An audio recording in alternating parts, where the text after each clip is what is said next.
He fixed her car with shaky hands and a borrowed wrench, just to help.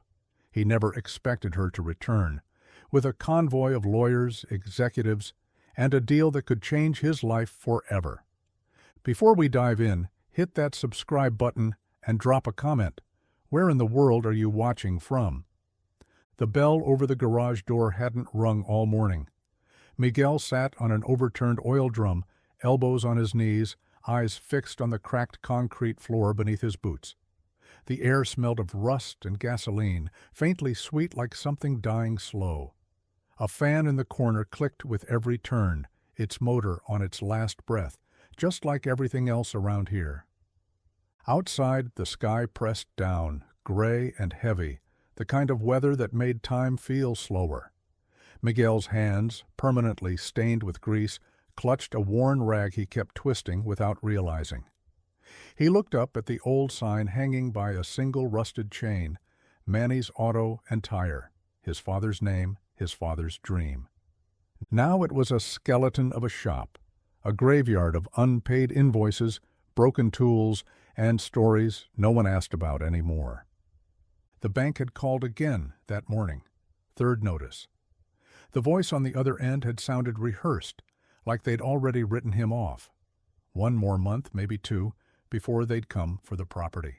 Rent was past due, parts suppliers had stopped extending credit, and last week someone had stolen the only working battery charger while Miguel was out grabbing a sandwich from the corner bodega. Still, he opened the shop every morning at 7.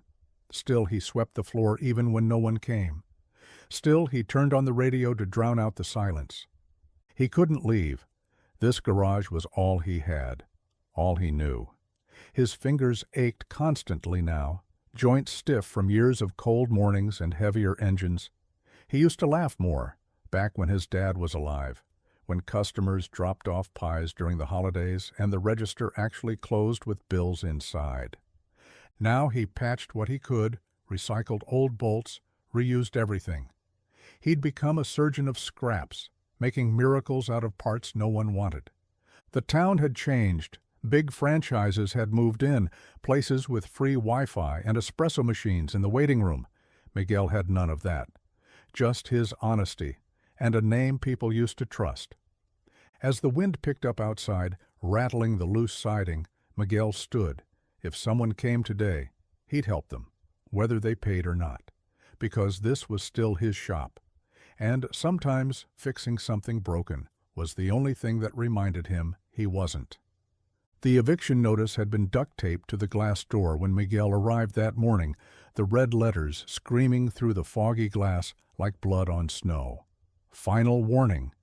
He peeled it off slowly, hands trembling more than he wanted to admit, then crumpled it and stuffed it into the front pocket of his coveralls like it was just another receipt, another scrap.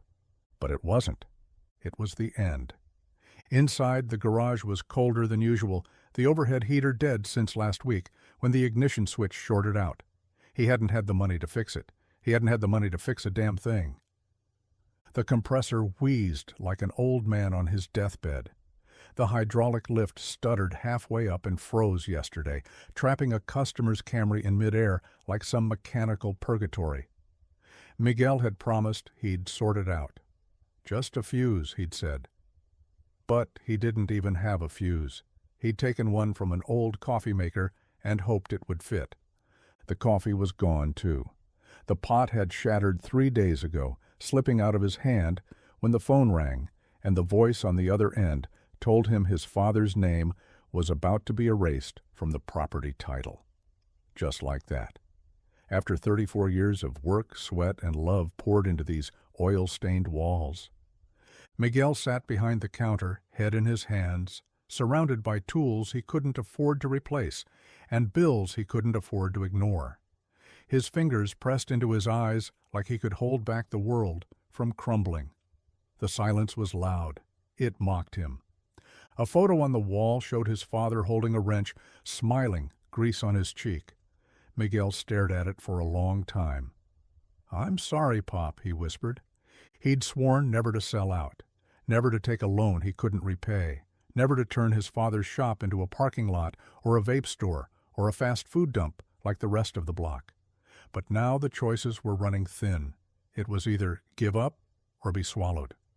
He stood slowly, legs aching, and opened the garage door to the cold morning. One more day. One more chance. He didn't believe it, not really. But he had to try. The rain hit the roof like it had something to prove. Thick drops slammed against the tin and dripped through the leak in the far corner Miguel still hadn't patched. He sat hunched over the front desk, tracing a cracked line in the formica with a screwdriver tip, when he heard it, an engine sputtering, choking, and then dying right outside. He stood slowly, muscles stiff from the cold, and wiped his hands on a rag already stained from the day before. Through the blurry garage window, he saw it, a small battered sedan with steam rising from under the hood, smoke curling like fingers into the wet air. Its hazard lights blinked like a heartbeat in distress. Miguel stepped out, rain soaking through his flannel within seconds. The engine ticked like a bomb cooling down. He approached the car cautiously, unsure who or what he'd find. The driver's side window rolled down halfway with a painful grind. Inside was a young woman, maybe mid-20s, hair soaked, eyes wide and scanning everything like she expected it to vanish. "You okay?" Miguel asked, raising his voice over the storm. She nodded too quickly.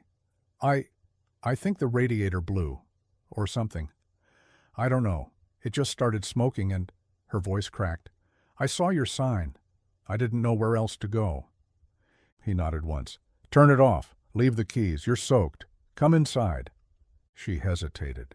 That half-second pause didn't go unnoticed, like she had to decide if he was a bigger threat than the storm. But she got out, clutching her bag tight, and followed him in. Inside, the shop was dim, warmer by comparison, but barely. Miguel offered her a towel, which she declined, and stood near the door like she needed an escape route.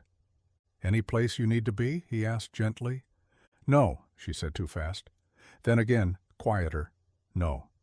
She wouldn't meet his eyes. Her fingers trembled.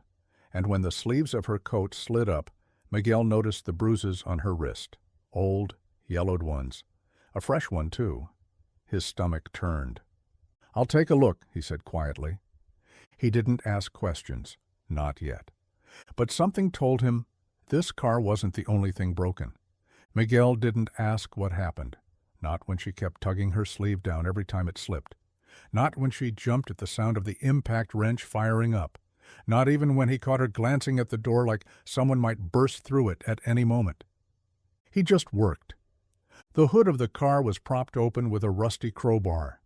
The radiator was shot, cracked through the top, coolant dripping in slow, tired pulses. Belts were frayed, the battery was nearly dead, and 2 of the tires were bald enough to show thread. He could hear his father's voice in his head. This thing shouldn't be on the road, and that girl shouldn't be alone. She sat quietly on the ragged old chair near the front desk, her wet coat still clinging to her shoulders. Miguel didn't press. He saw the bruises, saw how she flinched when the thunder cracked. He'd seen that look before, on people trying to disappear, trying to hold themselves together with nothing but silence and fear. After an hour, he wiped his hands on his pants and stepped inside, voice low. "You got someone who can come get you?" She shook her head. "A place to stay?" Another shake. He nodded slowly, lips pressed tight. "Car's fixable," he said. "But you'll need a new radiator. Battery, too. I got a spare I can make work." She hesitated. "How much?" Miguel looked at her, really looked. The waterlogged coat, the smudges under her eyes, the way she kept her bag clutched like a life preserver. "Nothing." "What?" "I said don't worry about it." She blinked. "I don't have anything, not even a card." "I know." He turned away, already reaching for his tools. "You don't owe me." There was a long pause behind him. Then, "Why?" He glanced back, met her eyes just once. "'Cause you're here. That's reason enough." She didn't respond, just sat there like no one had ever said that to her before. Miguel went back to work, rain still hammering the roof, thunder grumbling like an old god overhead. He didn't ask who she was running from. He didn't need to. The storm didn't let up. If anything, it got worse, sheets of rain pounding the tin roof so hard it sounded like it might collapse. The town was quiet, shut down early by weather and fear, but Miguel's garage burned on under flickering fluorescent lights and the stubborn hum of old machinery. The girl, she said her name was Elena, had curled up in the corner chair, her coat folded into a makeshift pillow. Her breathing had finally slowed. Miguel watched her for a second before turning back to the car. The radiator was the worst of it. He had an old one out back from a junked Civic that was close enough to fit if he could cut the brackets and sand the mounts down. Not perfect, but she didn't need perfect. She needed out. And soon. He worked with the kind of quiet urgency that came from knowing time was not on your side. His tools were blunt with age, handles wrapped in duct tape, but his hands moved like they'd done this 1,000 times, because they had. Each bolt he turned felt like a promise he couldn't afford to break. Each part he retooled was one step toward giving her something she didn't have right now, a way forward. By midnight the heater had coughed its last breath, and the cold crept in like smoke. Miguel kept moving to stay warm, breath fogging in the air, sweat freezing against his skin. He burned his palm on a slip wrench and barely cursed. There wasn't time for pain. At one point he stood over the open hood, staring at the mess of wires and rust and cracked plastic.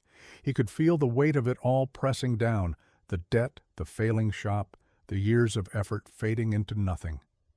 But then he glanced through the window at Elena, curled up, vulnerable, like a broken bird waiting for wings. So he kept going. By 5 a.m., the engine turned over with a reluctant growl. It wasn't pretty, but it ran. That was enough. Miguel leaned against the wall, soaked in sweat and grease, and something that felt like hope. Maybe borrowed, maybe foolish. But it was something. The sun hadn't fully risen yet, just a thin, pale light bleeding through the low clouds. The storm had finally broken sometime after 5, leaving the streets washed clean and the air damp with that strange quiet that comes after something violent. Miguel rubbed his eyes and stretched the stiffness out of his back, every joint creaking like old floorboards. He turned toward the corner of the shop where she'd been. The chair was empty. "Elena," he called, voice hoarse. Nothing. The blanket he'd tossed over her during the night was folded neatly on the armrest. Her coat was gone. So was she. Miguel's stomach dropped. He pushed through the front door, eyes scanning the lot, the street, the bus stop across the way. No car, no silhouette, just puddles reflecting the sky and the distant sound of a delivery truck grumbling somewhere blocks away. Back inside, he saw it, a piece of paper folded and wedged under a cracked coffee mug on the front desk. His name scrawled across it in uneven handwriting. He unfolded it slowly. "Thank you for more than the repair." No name, no contact, just that. Miguel stood there for a long minute, note in hand, heart thudding against his ribs in a way he didn't quite understand. He didn't know what he expected, that she'd still be there, that she'd say goodbye, that maybe, just maybe, she'd explain why her hands shook when she thought no one was looking. But no explanation came, just that short sentence, small and weightless, and somehow heavy enough to anchor the whole damn room. He sat down hard on the stool, elbows on the counter, the note still clutched in his fingers. Maybe she had somewhere she needed to be. Maybe someone was looking for her. Or maybe she'd simply gotten used to running before people asked too many questions. Still, he couldn't shake the hollow that opened in his chest, like something meaningful had passed through his life in the dark and disappeared before he could really see it. He didn't know her story, didn't know where she'd gone, but he hoped the car held up, and he hoped, God, he really hoped, that wherever she ended up, she found someone else who wouldn't ask questions either. The first time someone mentioned it, Miguel didn't think much of it. "Hey, you get a new customer or something? Saw a black SUV parked out front the other night? Fancy one? Tinted windows, real quiet." It was Old Man Harold from across the street, the kind of guy who had nothing better to do than monitor the neighborhood through his living room blinds. Miguel gave a tired shrug, still halfway under the hood of a '92 Chevy with a cracked manifold. "Probably just lost," he mumbled. "No one around here drives anything that clean." But then it happened again. 2 days later, Rosa from the bakery leaned over the counter and whispered, "There were men asking about you, Miguel. 2 of them, dressed nice, too nice. Asking if you'd worked on a silver sedan last week. Asking if anyone saw the girl who was driving it." Miguel froze mid-reach for his coffee. "What did you tell them?" "Nothing," she said. "I said I didn't know anything. But, Miguel—" Her eyes softened. "Who was she?" He didn't answer, couldn't, because he didn't know. And that was what haunted him. They kept coming. Not every day, but often enough. Parked cars with government plates, strangers lingering across the street pretending to talk on their phones. One night, he swore he saw someone walk the perimeter of his garage, flashlight flickering low across the dirt and gravel behind the back gate. Miguel started locking up earlier, kept a crowbar behind the counter. Not that he'd know what to do with it if it came to that. Still, he couldn't shake the tension that wrapped around his ribs every time he heard tires on wet pavement or saw a car slow down too long out front. And always, in the back of his mind, was she okay? Did they find her? He didn't know who they were. Cops? Suits? Something worse? One morning, he found footprints in the mud near the back entrance. Men's boots. Fresh. Whoever she was, whatever she'd been running from, it hadn't stopped. It had only changed directions. And now it was pointed straight at him. It was almost closing time when the phone rang. An old landline that barely worked and hadn't rung in days. Miguel stared at it for a second, like it was some kind of trick. No one called the shop anymore, not unless it was another bill collector or someone trying to sell synthetic oil packages. He wiped his hands on a rag and picked it up. Manny's auto. There was a pause on the other end, no static, no breath. Just that sharp, sterile silence that made the hairs on his arms lift. "Is this Miguel Alvarez?" A man's voice, smooth, precise, not local, not casual. "Who's asking?" Another pause, longer this time. "Let's just say I represent a party interested in a potential partnership with you." Miguel's brow furrowed. He glanced out the front window. The street was empty, the sky bruised purple with the end of the day. "Partnership? I don't do joint ventures. I don't have anything worth—" "We're aware of your current situation," the man interrupted, still calm, still eerily polite. "The financial hardship, the missed payments, the mechanical limitations." Miguel's stomach dropped. "How do you know about that?" The voice smiled. He couldn't see it, but he could hear it. "We know more than you think, which is why we'd like to speak, privately. Tomorrow morning, 9 a.m. sharp. Address will be sent." Sent how? But the line had already gone dead. Miguel stared at the receiver in his hand, heart pounding like a drumline in his chest. He set it down slowly, mind racing. Something about the call felt off. Not threatening exactly, but too precise, too informed. A minute later, his cell phone buzzed. Unknown number, one text. 9 a.m., Café Sol, corner booth. He hadn't given them his number. Miguel backed away from the desk like the walls had started moving in. Whoever was on the other end of that call, they knew him, knew Elena, knew too much. And now they wanted to meet. But why? They pulled up just after noon, 3 black SUVs in a line like a funeral procession. Engines quiet, windows darker than ink. Miguel had been under the hood of an old Accord, half distracted, trying to forget the strange phone call and the text that still sat unopened on his phone. But when he heard the doors open, soft, in sync, he knew. He wiped his hands quickly, heart stuttering in his chest. A woman stepped out first, high heels clicking on the cracked pavement like gunshots. She was tall, poised, hair swept back in a way that screamed money and precision. Behind her came 2 men, both in tailored suits, pressed so sharp it looked like they could cut glass. The third figure emerged from the second SUV. Miguel's hands froze mid-wipe. It was her, Elena, but not the same. She wasn't wearing the baggy coat or scuffed sneakers this time.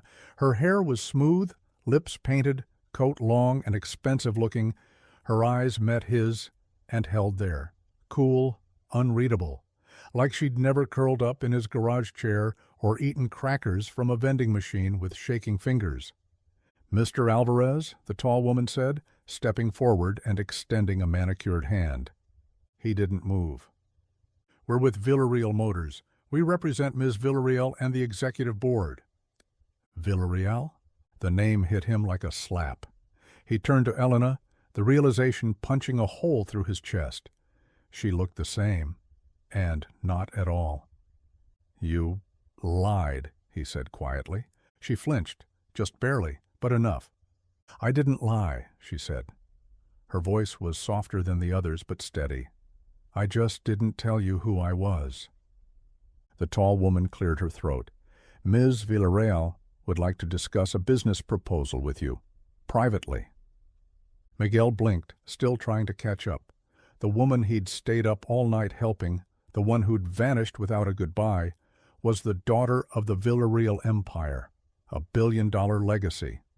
And she was standing on his cracked driveway like nothing had happened.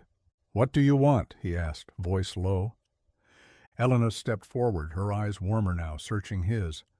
"To repay a debt," she said, "and maybe change your life." Miguel sat across from her in the cramped break room, the one with the crooked table and the flickering light bulb that buzzed louder when it rained. The corporate suits had stayed outside, hovering near their SUVs like bodyguards pretending not to listen. Miguel could still see one pacing through the dusty garage window. Elena sat with her coat folded neatly over the chair back, her posture straight, hands resting calmly in her lap. The last time she was in this room, she'd looked like she was trying not to disappear into the floor. Now she looked like she owned the building, and maybe the block around it too.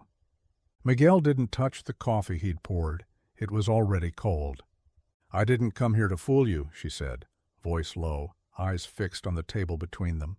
"I came because I needed to disappear, and I thought if I could be around someone who saw me as a person, not a name or a target, I could breathe." Miguel leaned back, arms crossed. "You knew who I was, knew about the shop, my debt, my father. You didn't just stumble in that night."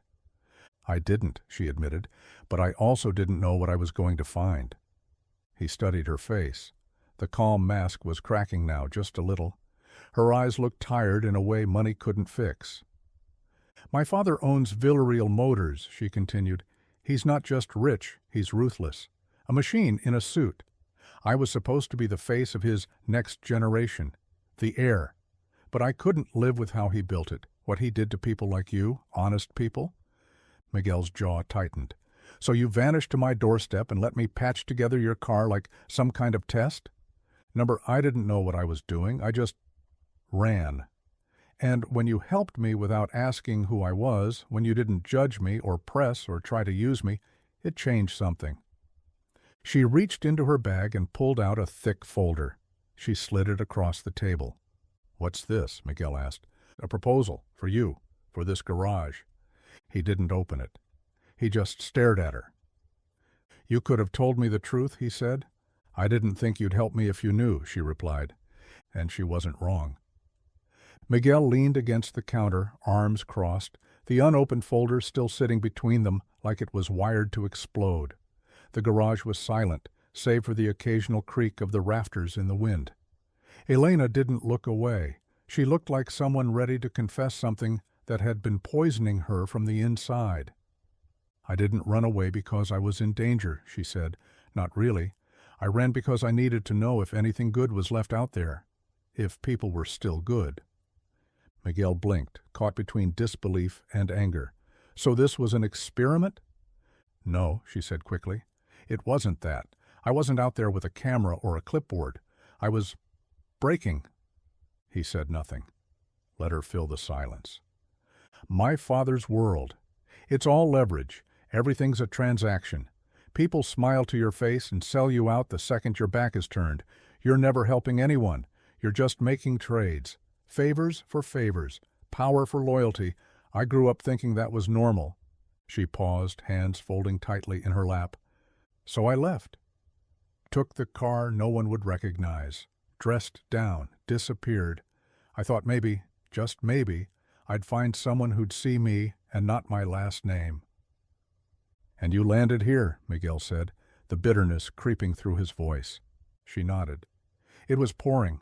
My phone was dead. My money was down to coins. And there you were, in this broken-down shop, with nothing left to give. And you gave anyway."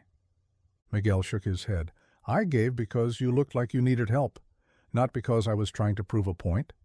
"I know," she said. "That's exactly why it mattered." He looked at her for a long moment, jaw clenched. He thought of the sleepless night, the bruises she wouldn't explain, the broken radiator, the silence she left behind like a ghost. He thought of the food he hadn't eaten that week, the bills piled like bricks on his desk, and how he'd helped her anyway, because it was the right thing to do. "Not everyone's like your father," he said quietly. "I know that now," she whispered, "because of you." Miguel stared down at the folder like it might bite him. The seal on the front was simple. Villarreal Motors, embossed in clean silver. No gimmicks, no gloss, just weight. Real and heavy and impossible to ignore. Elena sat across from him, watching without pushing. The silence stretched between them like a live wire. "You want to buy my shop?" Miguel said finally, the words landing flat. "But not to tear it down. You want to make it a—" "What?" "A symbol," she said softly. "A flagship location. For a new campaign we're launching. Kindness drives us." He let out a bitter breath. "That's some marketing slogan you cooked up after a weekend in the real world?" She didn't flinch. "It's more than a slogan. It's a shift, a challenge, and we want this place to be the heart of it." Miguel ran a hand through his hair, the grease leaving darker streaks through the strands. "This shop is falling apart. The lift's broken, the heater barely works, and the front sign's about to fall off. You want that to represent your empire?" "Yes," she said, firm now, "because it's real. Because you kept showing up even when you had nothing. Because you helped people without asking what they could do for you." He opened the folder slowly. Inside were detailed renderings, investment figures, projected upgrades, a full renovation, without erasing a single thing that made the place his. They'd keep the name, the building, the soul. But he'd still be in charge. Miguel's eyes scanned the pages. It was everything he needed, more than he'd ever dared to ask for.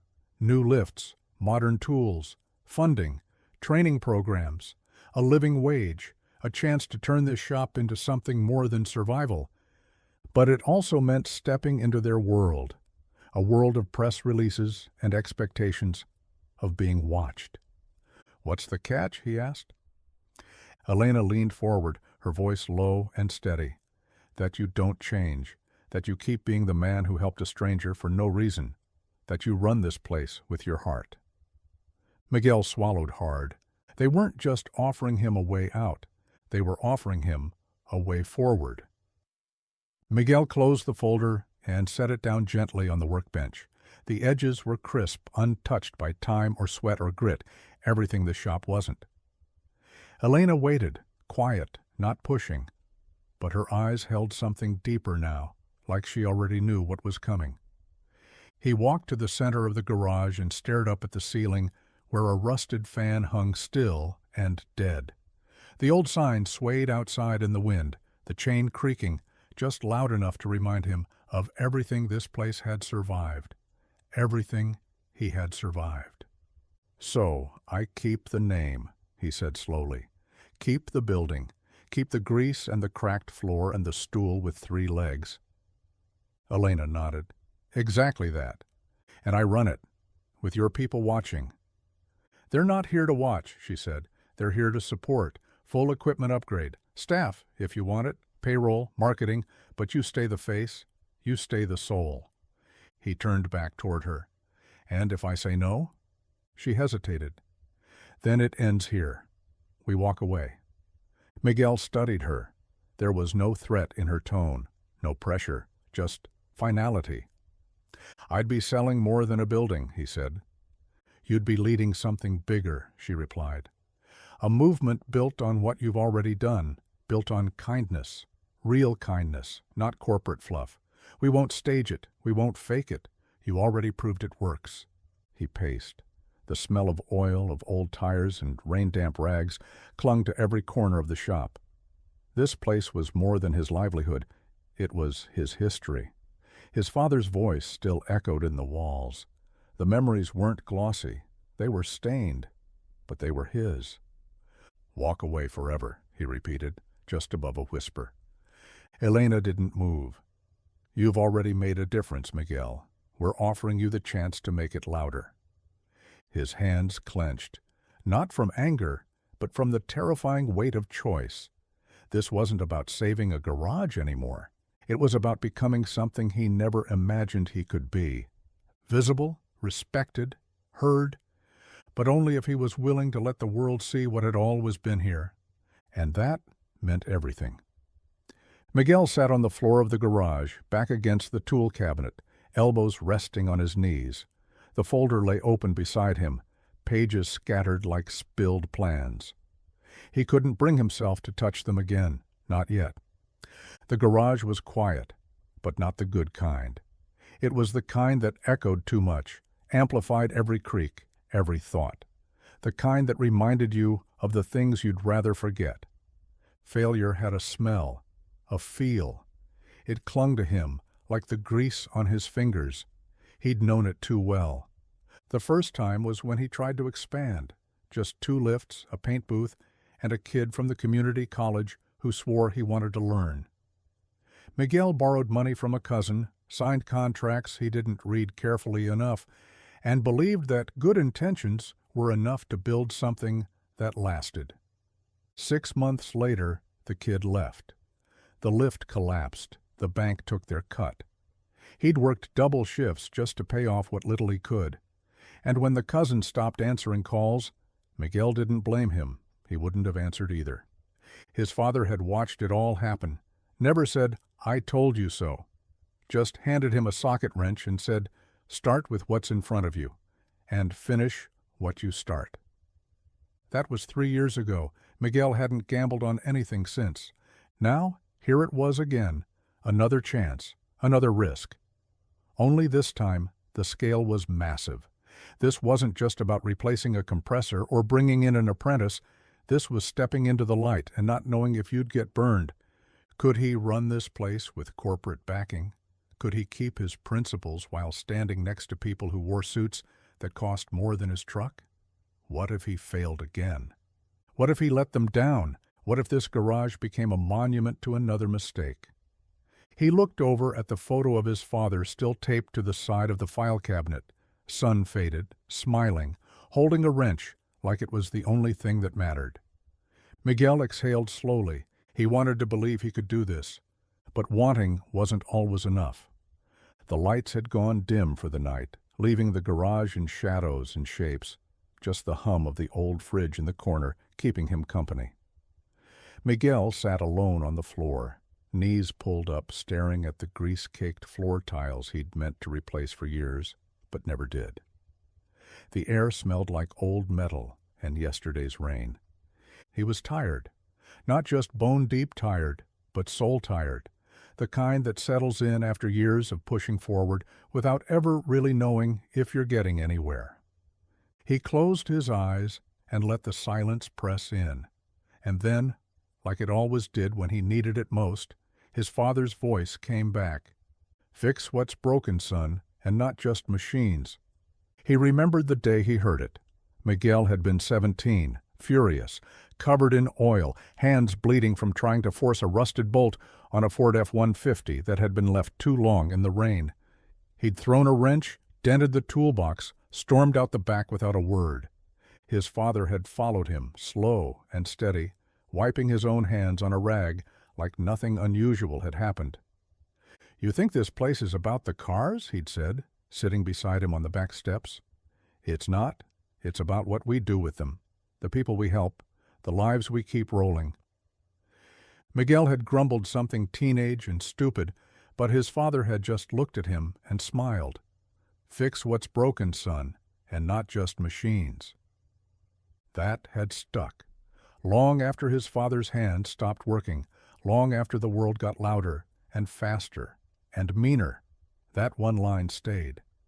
Miguel opened his eyes now, staring up at the cracked ceiling, thinking about Elena's offer, thinking about the community, the kid who came in last year with holes in his shoes and a dream of learning engines, the single mom who cried when he didn't charge her for the brake job. This shop had always been more than bolts and belts. Maybe now it could be so much more, but only if he stepped out of his own fear, only if he remembered what his father always knew. That fixing the world started one small, broken thing at a time. The pen felt heavier than it should have, sleek, black, corporate. Miguel held it in his hand, staring at the dotted line like it was a cliff edge. Around him, the office was too clean, too quiet. Elena stood off to the side, watching but not saying a word. She didn't smile. She didn't push. She just waited, like she knew this was something he had to walk into on his own. He thought of the garage, the old door that stuck halfway up, the ancient lift that moaned every time it moved, the wall with the pencil marks where he used to track his height when he was a kid, back when his father would sit in the corner and sip coffee out of a cracked mug with grease on the handle. He thought about letting go, and then with one breath he signed. No applause, no trumpets, just the soft sound of the pen scratching paper and something inside him unlocking. The renovations started the next week. Trucks rolled in, unloading pallets of new tools, gleaming equipment, a fresh hydraulic lift that didn't sound like it was dying. The cracked tiles were replaced, but the original paint on the office wall, faded blue with his father's smudged handprint in the corner, was left untouched, framed in protective glass. His idea. They kept the front sign, polished it, reinforced it, but kept the rust stains and the chipped paint. It still read Manny's Auto and Tire. The name mattered. The history mattered. Villarreal Motors brought their people in, designers, engineers, consultants, but they all had the same instruction: don't change the heart. Miguel oversaw every step, every bolt, every wire. At night he sat at the same workbench, hands stained with the same oil, heart pounding with something he hadn't felt in years: hope. When they turned the lights back on for the first time, the garage glowed. Not in a flashy showroom kind of way, in a real way, like something reborn. Miguel stood in the doorway, looking at the place that raised him, that nearly buried him, and now, maybe, might just save him. This wasn't the end of a chapter. It was the first page of a new one. The ribbon was red and velvet, stretched tight across the front of the garage like a warning Miguel didn't know how to interpret. The new sign gleamed in the morning light. Manny's Auto and Tire, same name, but cleaner, crisper. Below it, in smaller letters, in partnership with Villarreal Motors. The font was modest, respectful. Miguel had insisted on that. Cameras were everywhere. Reporters, photographers, people with microphones and perfectly ironed suits asking questions like, "How does it feel to go from neighborhood mechanic to national figure?" And "Did you ever think you'd be the face of a corporate rebrand?" Miguel stood still beneath it all, hands shoved deep in his jacket pockets, the collar pulled up against the cold. He hadn't slept the night before. Too many thoughts, too many ghosts. He looked out at the crowd, local folks, Rosa from the bakery, Harold from across the street, the delivery guy who always brought parts a day late but never complained. They stood behind the journalists, awkward but proud. People he'd fixed brakes for, tuned engines for, lent tires to when they couldn't afford new ones. Elena stood to the side, not center stage, not stealing light, just watching, like she promised she would. Someone handed him the scissors.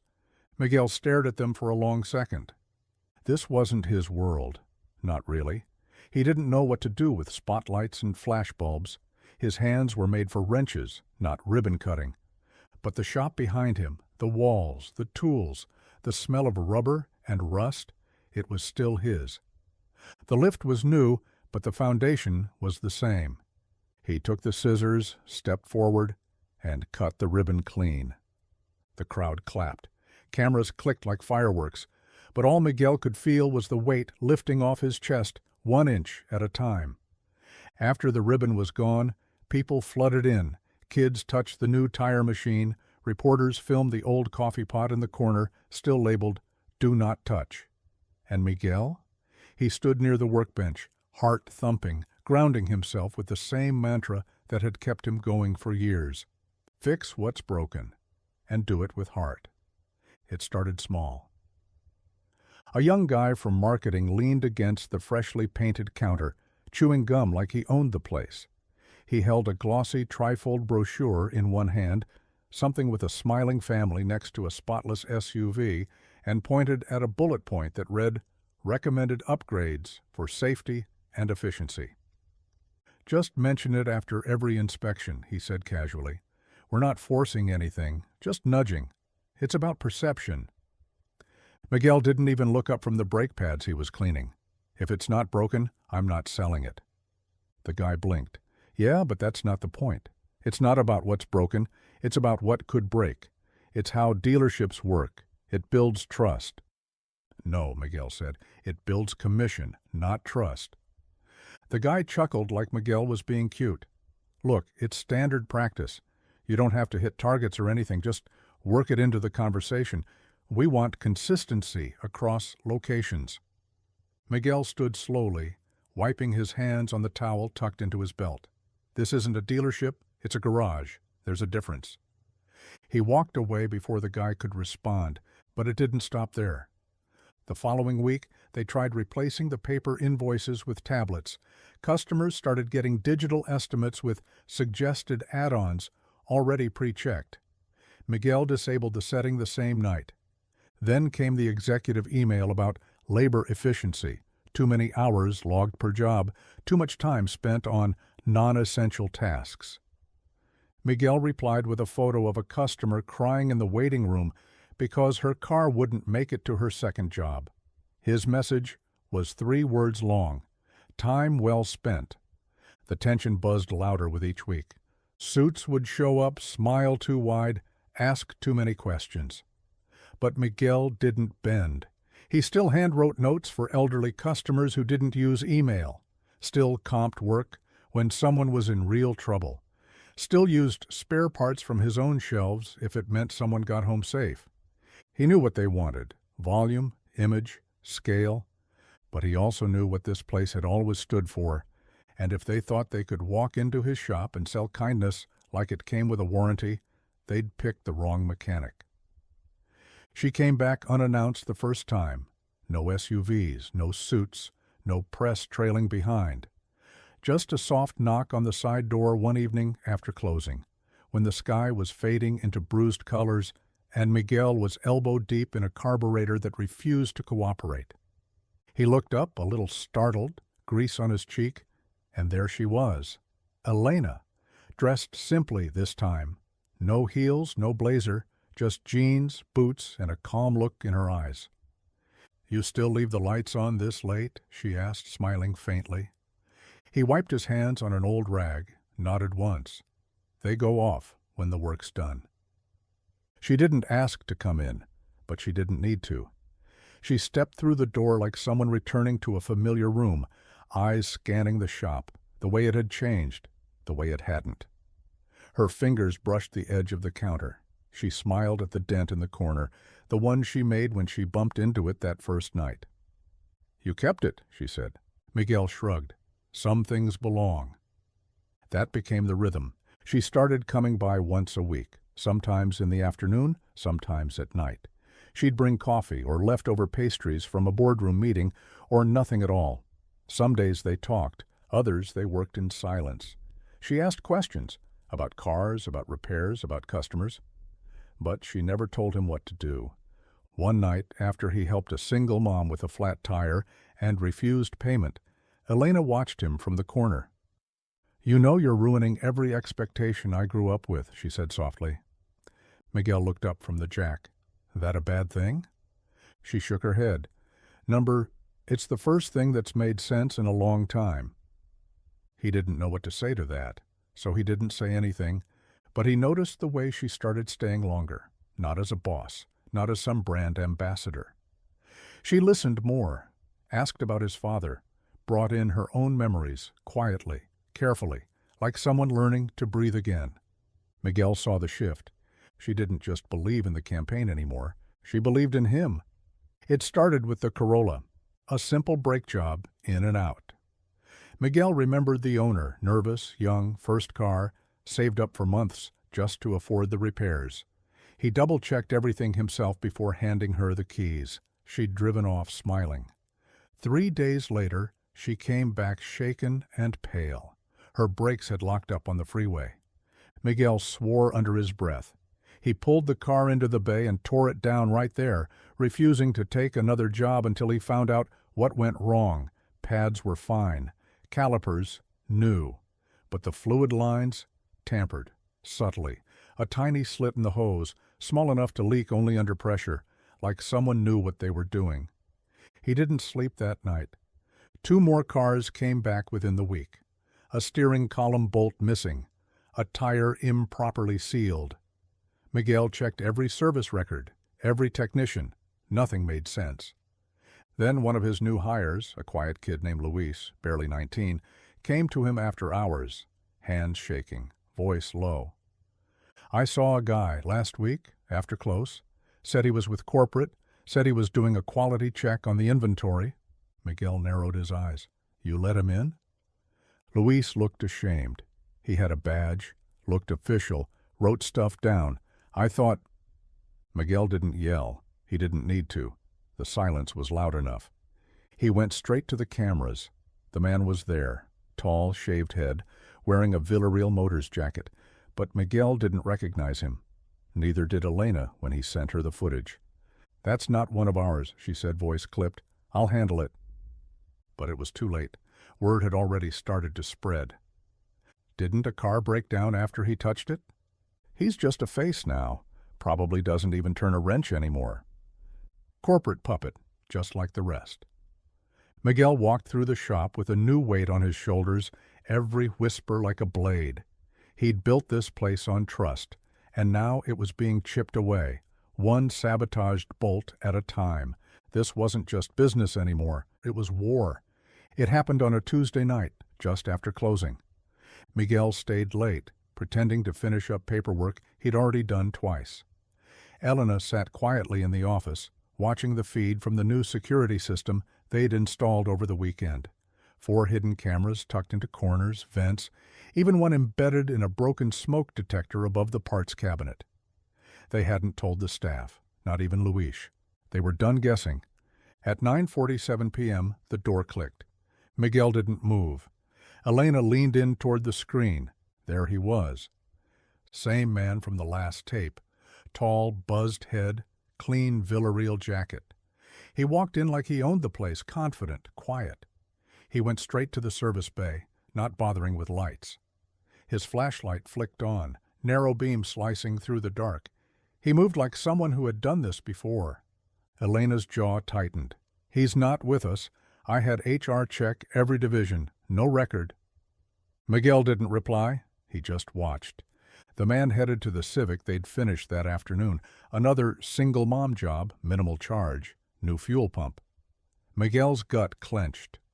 On the screen, the man opened the hood, reached into his coat, pulled out a small plastic bag, a razor-thin wire, and what looked like a rusted bolt.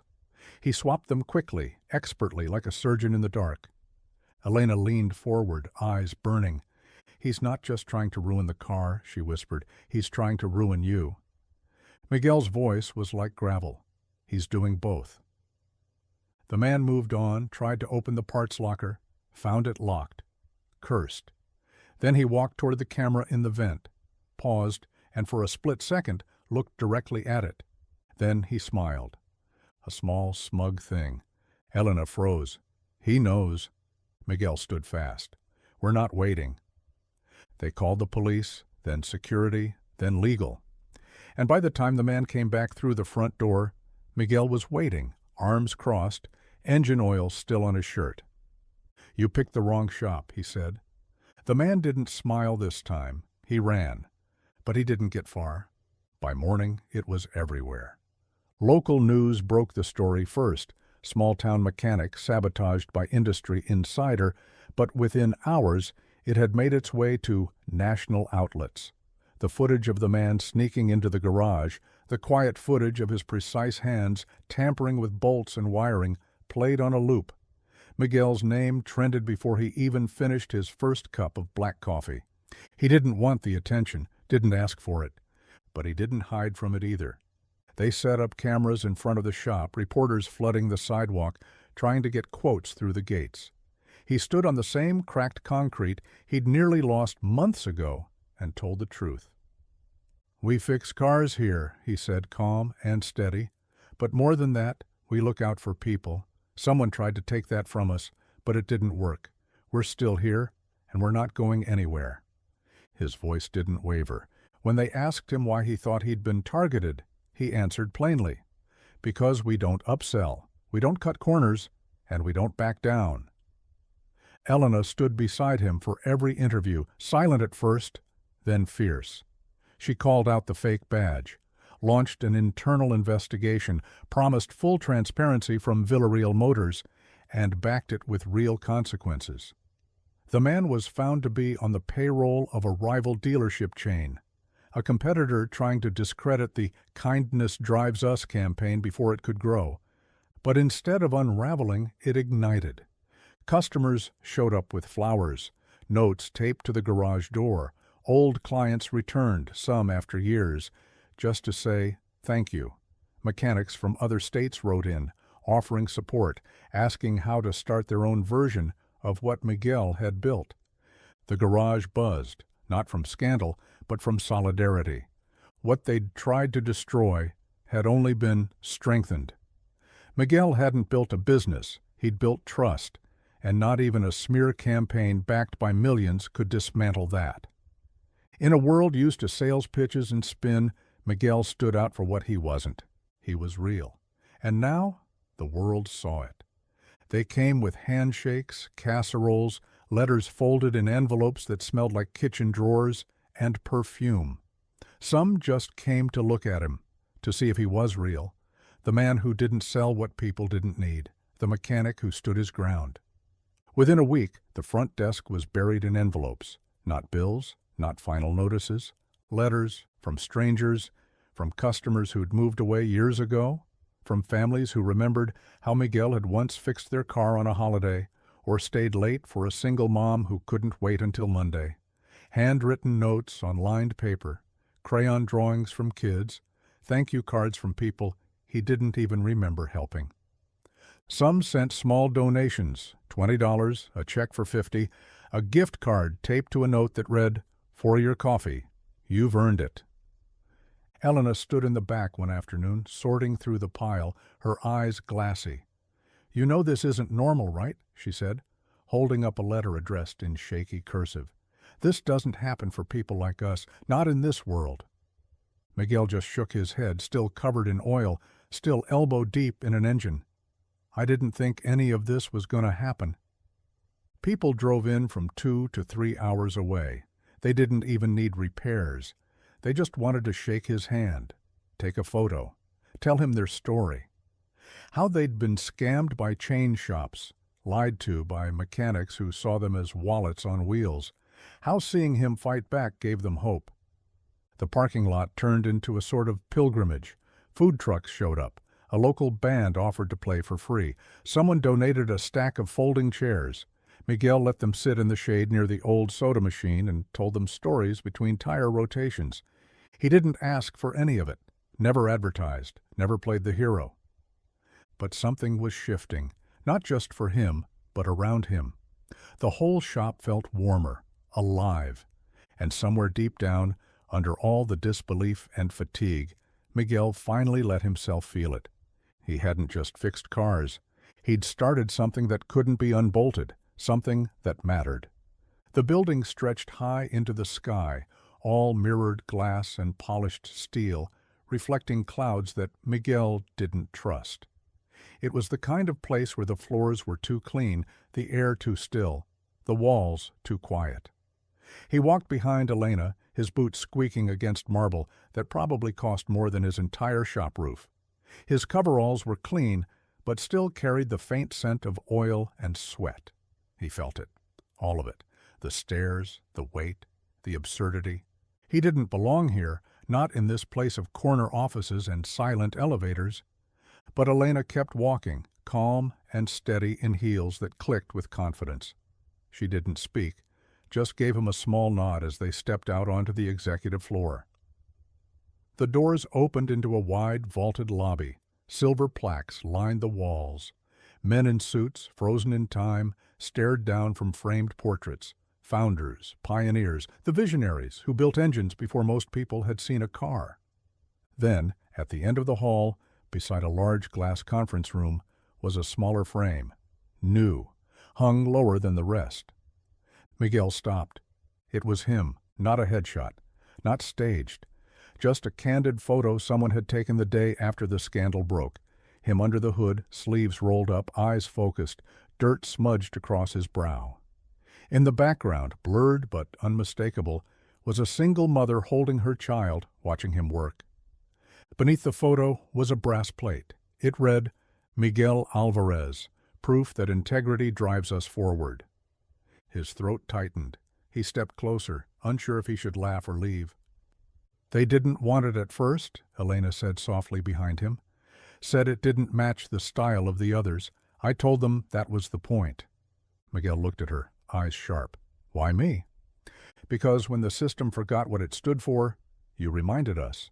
You didn't just fix cars, Miguel. You reminded us what trust feels like."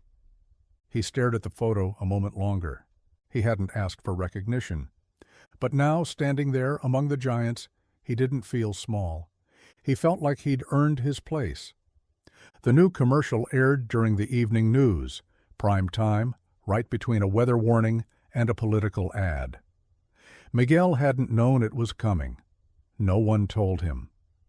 He was sitting in the break room with Luis, half listening to a ball game on the radio, eating microwaved noodles out of a styrofoam cup. The sound from the TV mounted in the corner pulled his attention. Something in the tone, something in the silence. The screen went black. Then, his garage. Not a recreation. His garage. The cracked floor. The dented workbench. The stool with one leg shorter than the rest.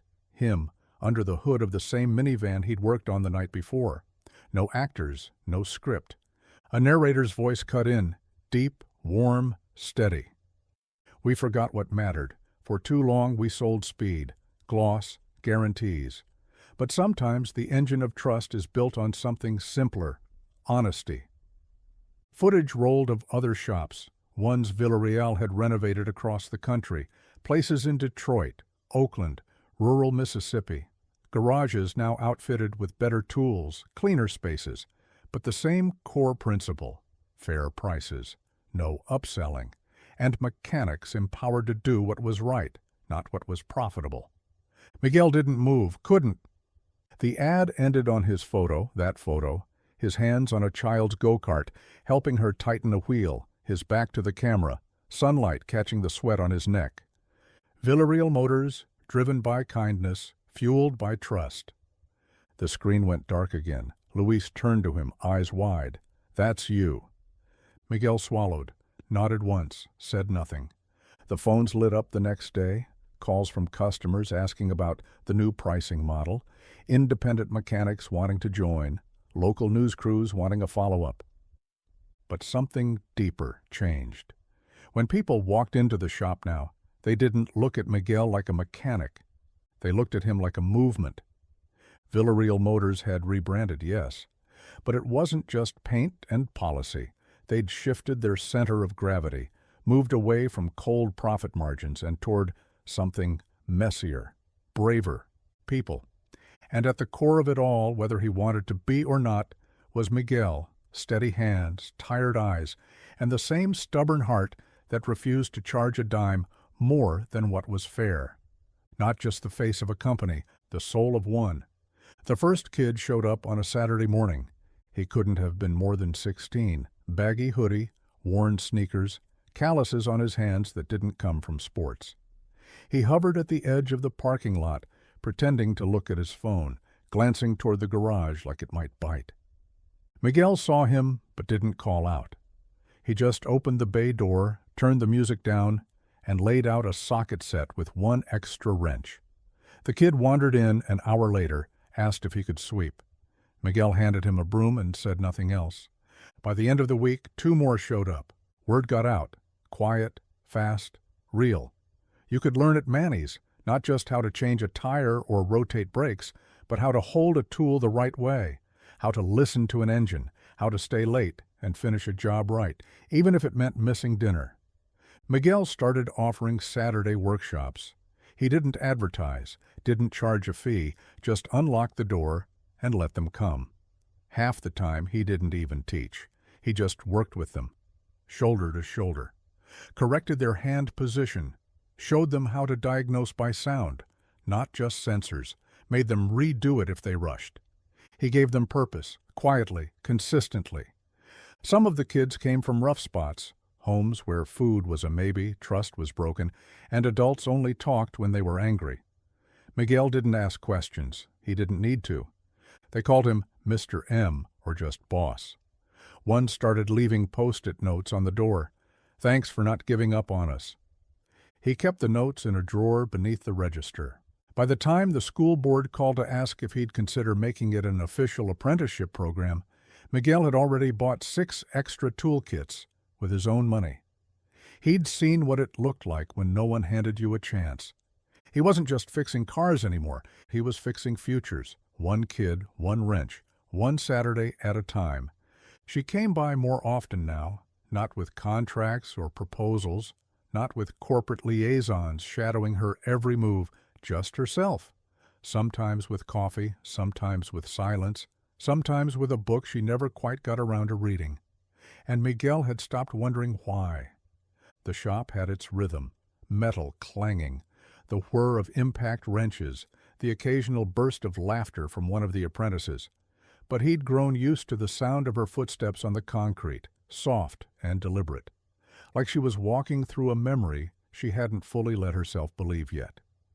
One night, after the last car had rolled out and the lights had dimmed to a warm glow, they sat outside on a bench beside the shop. No media, no schedule, just the hum of the town settling in for the night.